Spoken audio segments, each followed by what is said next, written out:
The Clever Peasant.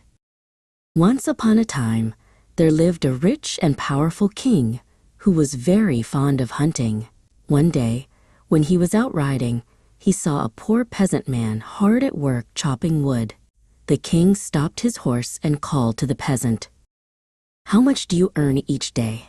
"4 shillings, your majesty," replied the peasant. "And what do you do with your money?" asked the king.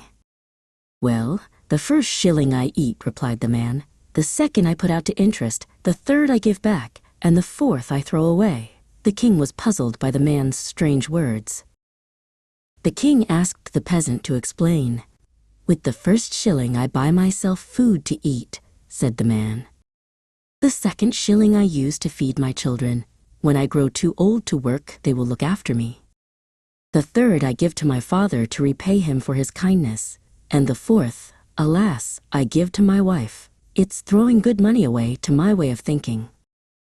The king nodded approvingly. "Will you promise not to tell anyone what you told me until you have seen my face 100 times? The peasant agreed. The king rode away, and the peasant returned to his work.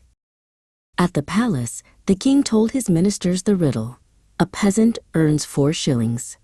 The first he eats, the second he puts out to interest, the third he gives back, and the fourth he throws away. None of the ministers could answer. But one cunning minister remembered seeing the king speaking to a peasant earlier that day. The wily minister rode to the field and asked the peasant for the answer. But the peasant refused, saying, "I have promised not to tell until I have seen the king's face 100 times. The minister smiled slyly and pulled out a bag of gold coins. He showed the peasant each coin, bearing the king's head.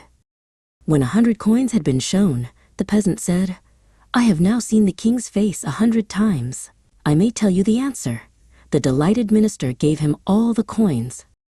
The minister rushed back to the palace and proudly told the king the answer to the riddle. But the king was angry. There is only one man who knew the answer. He promised not to tell anyone. The king summoned the peasant. "Did you not promise not to tell the answer to anyone?" he asked sternly. "Yes, your majesty," the peasant replied.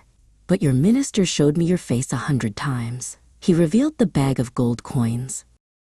The king laughed and rewarded the peasant for his cleverness. Moral: wisdom belongs to those who think beyond appearances.